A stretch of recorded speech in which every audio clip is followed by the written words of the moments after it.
gosh. Sorry, How we're are just you? talking about losing things. You know, when you can put something down, and I'm such a nosy detective, and I'm like, someone definitely stole this stuff from me, and it'll be like, M&Ms or something, and it's just I me, and love I've left it. it in the toilet or in the fridge. Anyway, hello. It's nothing like losing your sunglasses and finding them on top of your It's head. exactly like that, yeah. And you just realize you're just old. Yeah, yeah. Well, hello, love. How are Hello, you? love. I'm very well, thank you. Love the show. Congratulations. Thank you. One of the things that Criminal Record does so well is blur the line between truth and perception. What do you think the show is really saying about truth? Because I mean, there's so many complex layers to this show. Yes. So what do you think you're, you know, is being said about truth? I think one of the best ways, I mean, season one did this as well, although the case we were investigating was more in the past. What's amazing about this season is that the case is unfolding like tick by tick of the clock as we kind of move through it. And I think the reason why it's able, or what Paul is so good at writing in terms of blurring that line between truth and perception, is that it's always based upon that human being in the middle. So, um, Billy, who is the young character who, breaks out of prison and essentially like hasn't been supported by the social care system properly, ends up being inspired by somebody that we all know is incredibly toxic. And yet the truth of that is that everyone else around this young kid has let him down, right? But the perception is that he's getting mixed up with a guy who's in some kind of manosphere or whatever you want to call it.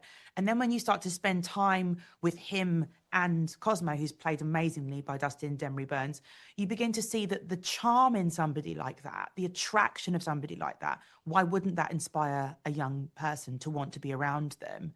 And that's when it starts to get more complicated in terms of, well, is it about the toxicity of that, or is it about the fact that everybody that should be looking after this young person or our young people are letting them down? And is that the truth?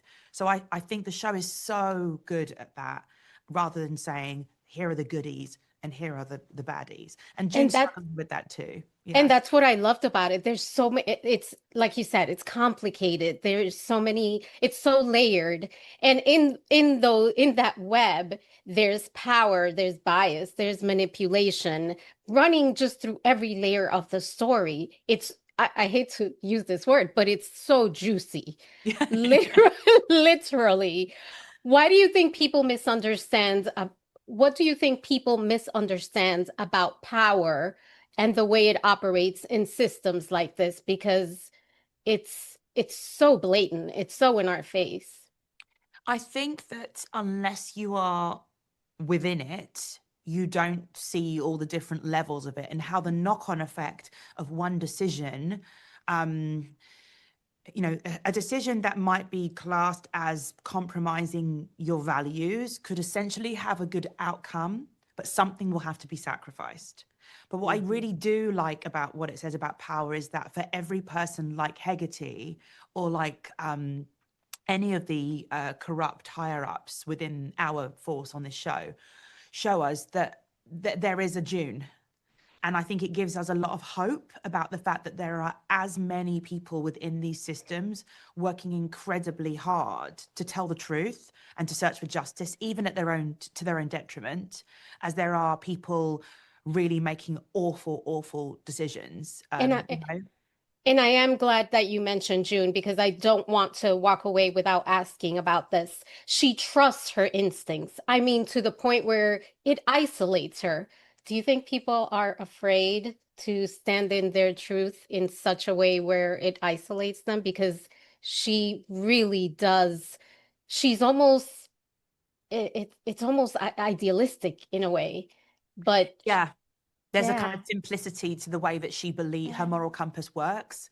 yeah. I think that it's a lot easier for her to give herself that structure at work than it is at home. You can see from her home life that doesn't work, right? Like, no, June, you can't do that actually here, June, at home. It's a bit more layered than that. I think that she's a bit of a loner. I imagine her to be a girl that didn't have a ton of friends, but would have liked to. She'd like to be liked, but she realized that she was better at doing the right thing than being liked. And she's not bothered if people don't like her. She's Ah, completely happy to be a lone wolf. And so, although you're right, it creates like a distance between her and others. Her fearlessness, I think, comes from the fact that she is not afraid to be alone. But that loneliness, that lone wolfness isolates her at home and kind of Well, leads to the breakdown of a relationship, you know. well, I love this character. I loved you in this character. I mean, what you've created here is very special. So thank you for sharing it with Thank us. you very much. Bye, Thank you. Yvette.